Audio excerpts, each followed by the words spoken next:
What does the College Football Hall of Famer bring to USC? He brings football. And that's it. He does not bring scandal. He does not bring pomp. He does not bring circumstance. He doesn't bring a little something on the side. He brings football. This is the guy. So to give you, I've seen a couple of USC fans that have been hesitant with this. That have said, oh, I hate this move. I don't like this move. This is the death nail for Lincoln Riley. And those are few and far between. That's, 3 or 4 out of every 10 USC fans that say this is the worst. And they probably would have said that about anybody, Mark. They just want to complain. Sure. And I can tell you from my experience working and being around Coach Patterson, now calling Coach Patterson a friend, this is a guy. I mean, and look, you're talking to somebody who's been to his house, pet his dogs, listened to him play the guitar. This is a guy you say, Coach, how's your day going today? He's like, well, man, I woke up this morning and I kept thinking, if the slot corner's facing the RPO, where are our eyes? You're like, Coach, I asked you how your day's going. He's like, yeah, but I can't. I'm just trying to, how am I going to teach? This is the quintessential football mind, the quintessential football personality where he's going to be awkward to some people. He's going to be off-putting to some people who don't get football, who don't understand the coaching world. Like his family, his wife, Kelsey, who's fantastic, they get the gridiron. It's what he does. And so even, you listen to him in interviews and he'll talk a lot. He'll get off on a tangent here, tangent there. Those are football tangents. Like if you're actually listening, you're getting nuggets of football greatness. And the reason being, Mark, a lot of people, I think USC fans maybe, or TCU fans, people that wanted him fired at TCU, what they miss, this guy reinvented the 4-2-5. Defensively, he was one of the first major brains in college football, mind you, in the same era as Hal Mumme or Mike Leach, who decided let's throw the ball around the yard.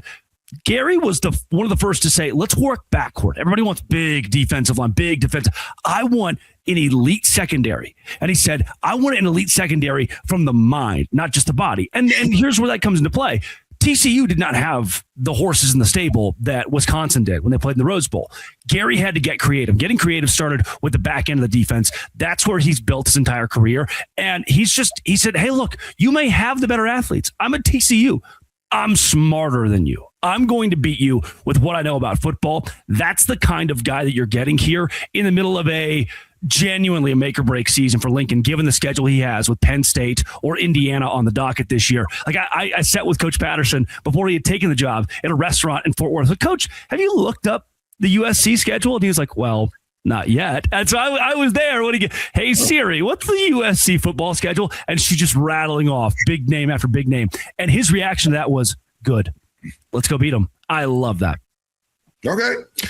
That should get USC fans excited. I agree. They need somebody who's just, I live, breathe, sleep football. My life is good when I'm living, breathing, sleeping football. So I like that. I like that answer a lot. Let me ask you this, because you brought up the Rose Bowl game against Wisconsin from years back. How much better can Gary Patterson's 4-2-5 defense be with elite talent compared to, I'm not saying he didn't have elite talent. He's a great evaluator at TCU, but he wasn't pulling in, the elite guys, the 4-stars, the 5-star guys. What you're looking at is a coach who took the 2 and 3 stars and made them 4 and 5-star college football players. We talk about it a lot in the Big 12. You're looking for programs that can take lesser talent and turn them into great college football players. USC, you're taking great high school football players and making them elite college players who are eventually elite pro players. You're giving access to a different caliber of athlete. What that means, Mark, is Patterson has the same mind for football, and he has the same developmental skill. However, on the flip side of that, he didn't have the 5-star access he's going to get with USC. Another nugget with this. People will look at his tenure at TCU and say, he was fired at the end and it didn't work out. And there's so many, there's an ebb and a flow and all of that to how college football and the behind the scenes, in the kitchen, how that works, right? Mark, here's a big piece of that. The day Gary lost his job, he had 1 full-time strength and conditioning staff member. When the next guy came in, his first day, he had 4 full-time strength and conditioning staff members. So what you're getting with Gary Patterson is a guy who did more with way less, even for a TCU standard, way less. And it's just because at some point he said this, the voice gets old. They want a new voice. They want to do something in the program. And that's kind of the way it went at TCU. He didn't have the bells and whistles. Now that he does, watch out. Well, it sounds like he is probably the right guy for this job. I mean, based on his resume, he checks all the boxes you're looking for. Yeah. So let me ask you this question. We'll close this segment out with this. It was kind of, I know there were reports out there that USC is, working to finalize a deal with Gary Patterson. Based on your intel, because like I said, I've been talking about this for well over a week. Yeah. In your, Coach GP, how long have USC and Patterson been in contact? Because it sounds like this was Lincoln Riley's first choice, and he kind of just stuck with it. And it's just, I don't know why it's taken this long to get the name on the dotted line, but it finally happened. So Mark, I'll give you we'll really go behind the curtain with this one. Let's do this. This has been over 3 weeks.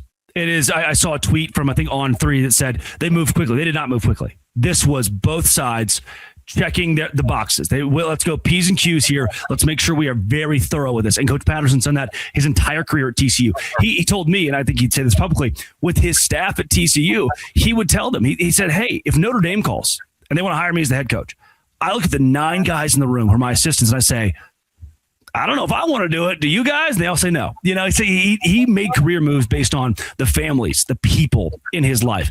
He made this move based off his family, the people in his life, his wife, Kelsey, and that decision making.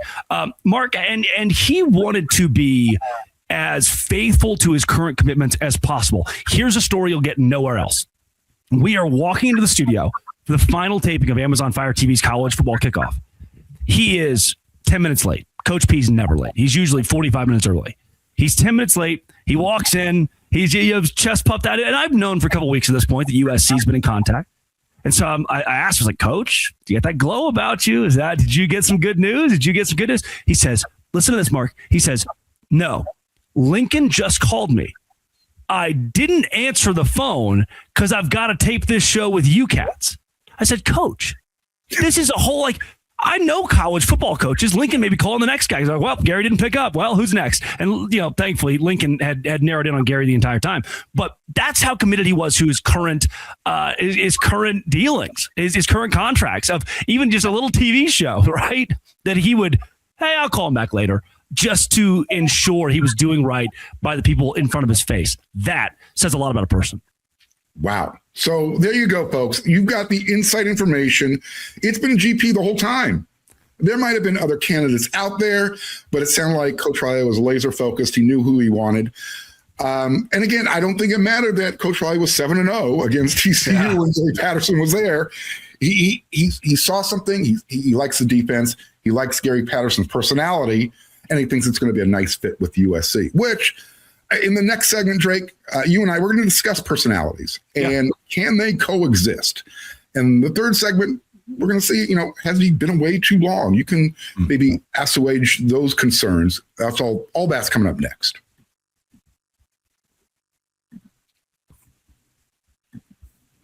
It's the last call for football on FanDuel. One final Sunday, one last kickoff, the final chance to get in on the action before the NFL season officially comes to a close. This is Super Bowl 60, and FanDuel is making sure you're right in the middle of it with a very special offer just in time for the biggest game of the year. Whether you're backing the favorite, riding the underdog, or building one last same-game parlay, this is the game everyone's been waiting for. This is where predictions turn into plays, stats turn into storylines. Every snap just feels a whole lot bigger. It's the perfect way to cap off the season and make the Super Bowl even more exciting from kickoff to the final whistle. If you're a new customer, bet just $5 and get $200 in bonus bets if you win. Make it count, because after the Super Bowl, the season is over. Last call for football on FanDuel, an official sportsbook partner of Super Bowl 60. Visit FanDuel.com to get started.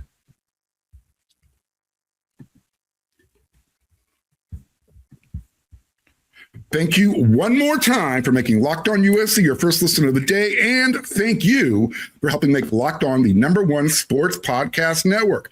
This is a message for my everydayers who listen to Locked On USC on their favorite podcast platform. They hate looking at this face. I get it. Look, you already live USC every day, all day, 24/7, 365. Here's a chance for you to kind of level up. Go ad free. You can join the Everydayers Club today. You're going to get Locked On USC with no interruptions. You're going to get the members-only Discord access. And you're going to get more than just that. and you can get it all for just $5 a month, $50 a year. And if you need more information, check out the link in the show's description page. All right, Drake, agree or disagree? I think Gary still has that head coach mentality, not to mention he's kind of an in-your-face type of guy. I think it's going to be interesting to see how this all plays out with Coach Riley's. He's more of a control everything type of personality. He's got to know what everybody's doing, doors closed, sound off type of guy.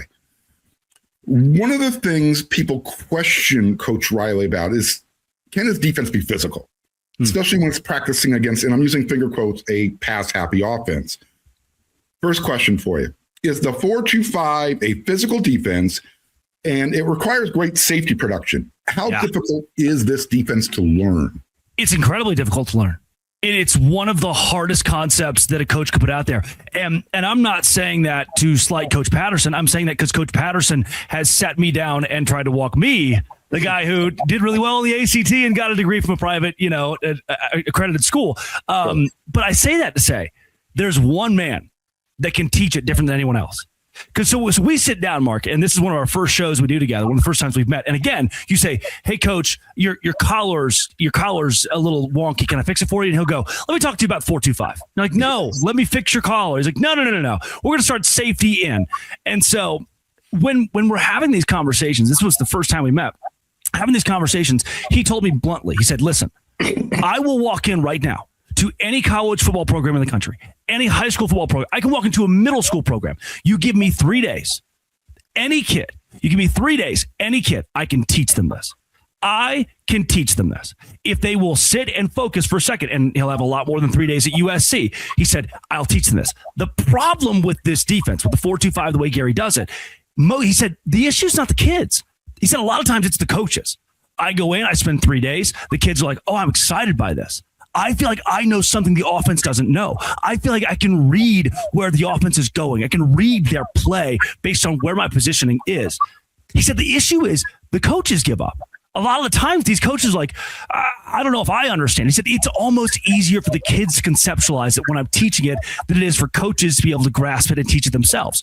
So you've got your hands on one of the few people in the world that has the knowledge. He has the ability to teach that knowledge to any college football player, any staff in the country. That's the beauty of what Coach Patterson's going to bring to USC is he's one of one in the category of making this digestible and easy to understand. Now, here's what it doesn't change. If you're 6 inches off where he wants you to be, you will fail. If you're a foot off of where you are supposed to be, you will miss the tackle. The play will break. It is a very tactical, specific defense, and it requires a lot of buy-in. But with that buy-in, he got at TCU for 21 years. They won the Rose Bowl. They won the Peach Bowl. They reached brand new heights for the university. And Mark, I'll address the personality thing. My first day meeting Coach P, I'll really go deep on this one. When I was a student at Baylor, when he got fired, I tweeted out, "No condolences. See you later, Gary." Something along those lines, right? I was just some stupid college kid. Little did I know we'd work together. And the day we announced we would be working side by side, that morning we were going to meet for the first time. And before about an hour or 2 hours before we met, my flight's still in the air, the tweet resurfaces. It lands itself on his desk. And I think, oh no, here's one of the most intense college football coaches of the last 2 decades who I'm about to meet for the first time. And our first impression is I've just, tweeted at the guy how happy I am he got fired. Mark, he shakes my hand, wraps me in for a hug, like could have given me a noogie. He's like, "Slick, what you talking about?" Like I couldn't believe how down to earth. And the first thing he said, "Look, there is Coach P and there's Gary. Coach P needed to win and do what it took to win on the football field. Gary has a guitar in his hand and is excited to hang out with his dogs and his wife, Kelsey. He loves to golf." So there's a distinct difference there. And what that means when it comes to Lincoln is he's a malleable character in these positions. He'll be very intense. He'll bring an intensity to the defense, no doubt, a physicality to the defense. But he's malleable in the way that he doesn't need to be head honcho. Here's another example, Mark. When he went to Texas as the special assistant off the field guy in the background, did the same thing at Baylor. He was in a cubicle amongst 40, 50, 20-something-year-olds who are just hoping one day to be an on-field staffer at Texas. He said, "I don't want to be on the field. I don't need to be in the middle of the OC, the DC, the head coach meetings. I want to be right there with the 24-year-old GA who dreams of being a head coach. I want to be in his cubicle next to him, answering every question he has. He would drive to Waco, Texas, 90 minutes every day, 90 minutes and back every day to talk to the 25-year-old GA to make them a better head coach one day. He didn't want to help the top level. I'm not here to be Dave Aranda's replacement. I'm here to ensure the kids are in a great spot player-wise, and the kids are in a great spot coaches-wise to grow them up. He didn't need to be the main character. That's what people need to know and often get wrong about GP. Well, maybe you kind of just answered my next question ahead of time. So one of the things that's been in play is that, at least speculated, is that Coach Riley wanted to keep the existing staff that's already in place under him in place, regardless of who the new DC was going to be.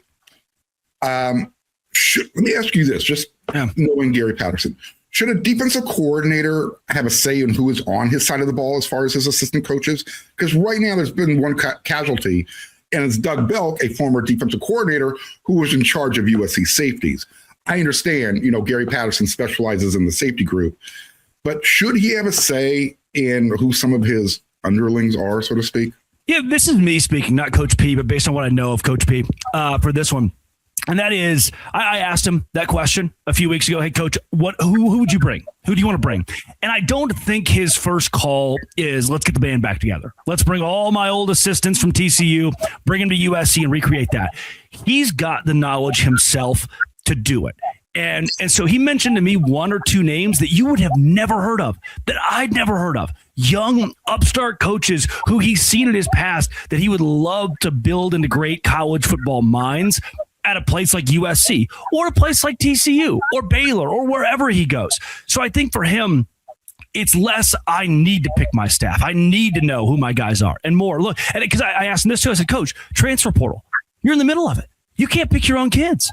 Like you're going to have to work with what you got there. There's no way, it's so late in the game. You can't have a wish list right now and say, hey, Lincoln, I need this. He said, yeah, I know. I'll take whatever they give me and I'll do what I do. And that's not him being cocky. It's not him being pompous. It's him knowing defense and X's and O's that well. You talked about, and last question of the segment, you talked about him being malleable, being able to kind of adapt, adjust. He and USC's now former defensive coordinator, Dan Lynn, I think have polar opposite personalities. One's very laid back, cerebral, tries to talk, in a teacher type of mode.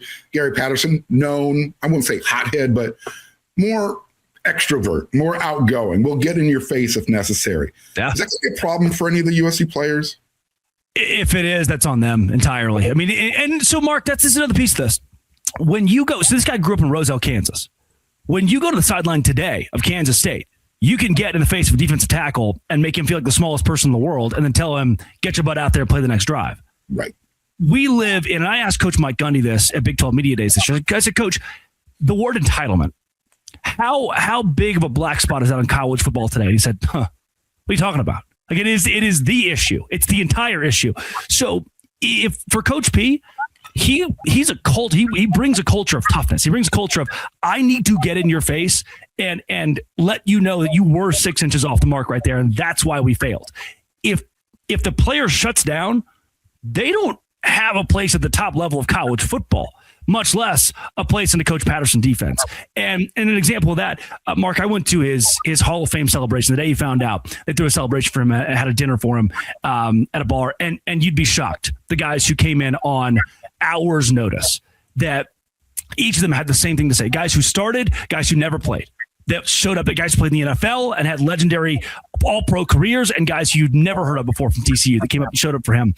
And 2 or 3 of them said the same thing. He was so tough to play for. The guy showed up and I was like, gosh, dang it. Here we go again. Like he's in your face and he demands. But those guys, they've each said the same thing. Today in life, I'm prepared. Like every time something bad happens, I'm like, oh, great.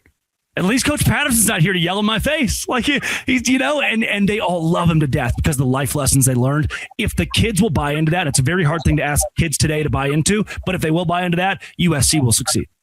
Absolutely. Look, I'm a former high school basketball coach. I come from the school of kids, young adults. They like discipline. They don't know it, but they really do like discipline. And you keep talking about 6 inches here, a foot there. that's really been USC's biggest challenge on defense is discipline, being in the right spot, playing with some physicality. So at the very minimum, if Coach Gary Patterson can instill these types of values, this type of work ethic, the talent, the Jimmies and Joes should be able to get the job done. So like I said, I think this is all really positive news. Love what you're explaining to everybody. And hopefully those Trojan fans who are on the fence, they can, maybe swing their leg back over and get back on the right side of things, because I think this is going to be positive. I really do. So we'll see how it goes. I'm looking forward to my first opportunity to talk with Gary Patterson, other than that little glimpse that you and I had during the game of the week. Didn't see out USC's way, but whatever. I'll get that chance sooner than later. Okay, we got one more segment to go. As I mentioned, Coach Gary Patterson, he's been away as a coach for 5 years now. Call it a sabbatical, so to speak.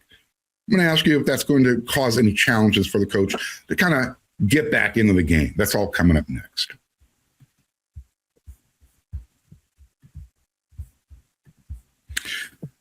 This is Mazda's Moving the Game Forward segment. For those who show there's more to the score than just what's on the screen. There were lots of highlights during the 2025 season, including that fake punt on 4th down against Northwestern, backup quarterback Sam Heward. That caught the country's attention because of how it was done.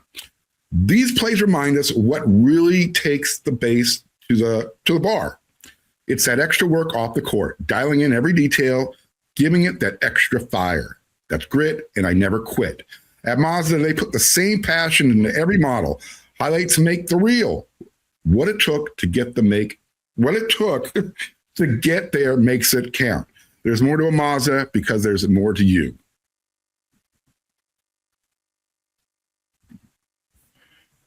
Okay. Coach hasn't been completely away from the game, at least from the locker room, so to speak. He had you mentioned the Baylor consulting analyst role. He also did that at Texas. Is Coach Gary Patterson ready for the NIL transfer portal version of college football? You touched on it briefly. Is he ready for this? Absolutely. Because the 4-2-5 doesn't change. That's the beauty of this, Mark, is he could take a middle school team and it would not alter what he wants to do defensively, working from the outside in. And what's so cool, I've listened to some defensive greats talk, and even not so greats, like Dave Aranda is an example of this, who won the national championship as a D coordinator at LSU. He would say in press conferences at Baylor, which was taboo at the time, I study Gary Patterson's film. I used to watch his VHS tapes because he is a genius on the backside of a defense, a genius when it comes to the secondary. That's the kind of guy we're dealing with. So if the concern from a USC fan, and listen, as much as I'm a Gary Patterson supporter, as the guy with a microphone who's paid to be a journalist and paid to talk about this from an objective standpoint, yeah, he's not been a guy calling a defense on the sideline in 4 or 5 years. That's something that's you're gonna ask that question. And what you need to know behind the scenes, I walk into his home office for the first time, and I'm setting him up for a Zoom call with Coach McGuire at Texas Tech. We're doing a big show that week with Coach and about the Red Raiders. And I look over, there's this rack of 20 jerseys, NFL jerseys from former players that have signed them and sent them to him. And next to that rack is this little rickety table that has box after box after box. And they all have the exact same thing in them. You take the lid off, they have it's just patterned. And they're these legal pads, these yellow legal pads.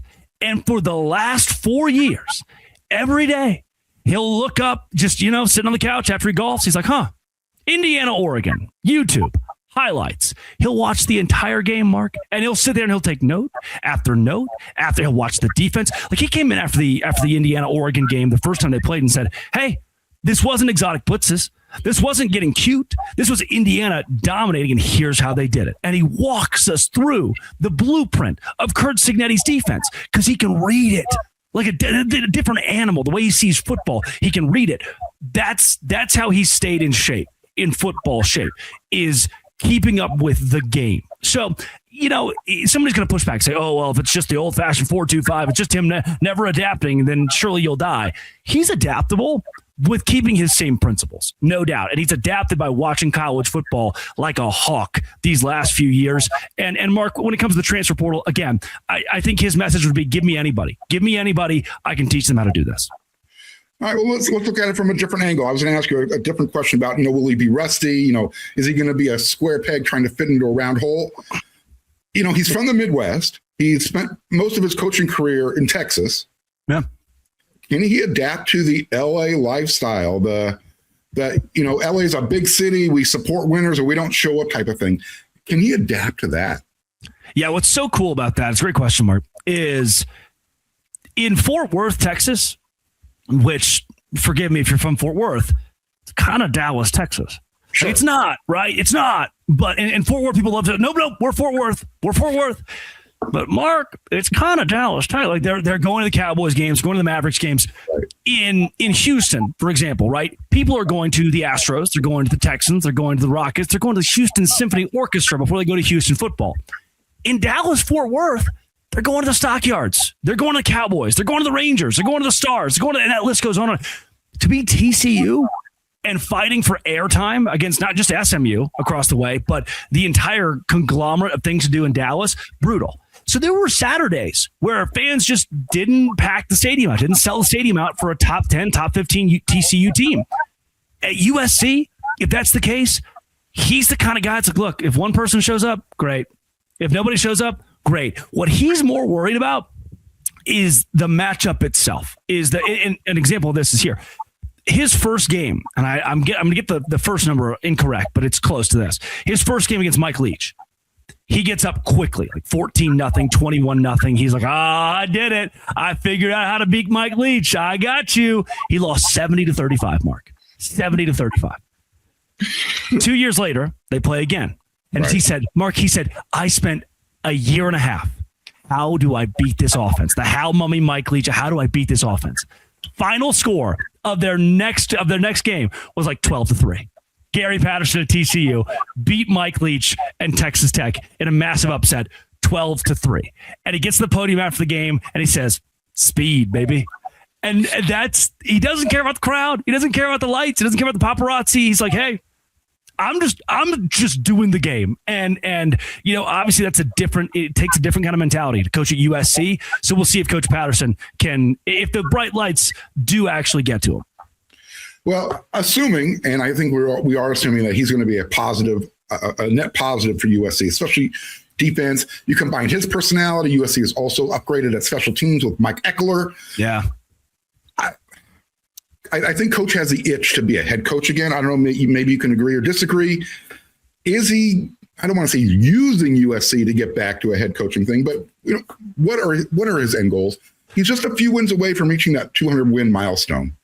Yep. He's been pretty public with those who will listen that, hey, the Hall of Fame was a big thing for him, taking a couple years off and letting it rest because college football is so tumultuous. It was important. And so now that he's in the College Football Hall of Fame, that 200 mark is great. And so a big piece of this, Mark, he loves Fort Worth. He loves Texas.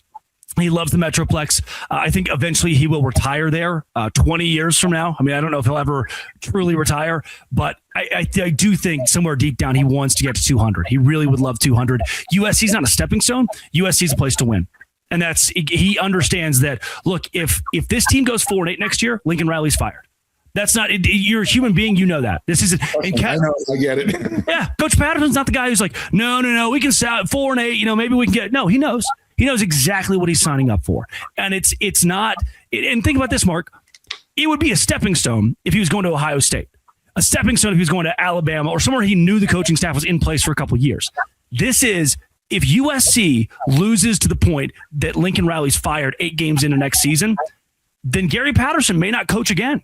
Then he may not have a job again. So he's taking a chance himself. This is less of a lifeboat for him and more of an opportunity to win and then see where his career takes him from there. I'm excited. It's taken me a little bit to warm up to it again. And I was looking at it from, he's been away for 5 years. He was at TCU. He wasn't working with the same type of personalities and talent that USC's bringing in. Is that going to be a big leap for him because of that gap? Like I said, my concerns they've been minimalized. You've helped that a lot today. Like I said, I cannot wait to talk to Coach Gary Patterson for the first time.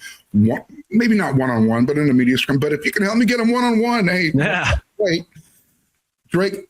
I like to say thank you a lot around here. I cannot say thank you enough for you doing the show. Remind everybody where they can find you on a daily basis. Yeah, at Locked On Big 12, wherever you find your podcast, just like Mark's show, as well as on YouTube. And then the Savannah Bananas, we are somewhere near you at all times, it seems. Our season starts up here in a couple weeks now. And then Westwood 1 in the morning, 6 a.m. to 9 a.m. Eastern, the Drake Toll Show, syndicated somewhere near you in LA as well. There you go. This has been a really special crossover edition. Myself, Mark Holkin, your host, Locked On USC. Drake Toll, host of the Locked On Big 12 show, and everything else in the media. I want to thank you again. I will be back with another episode tomorrow. So until then, everyone, you know what to do.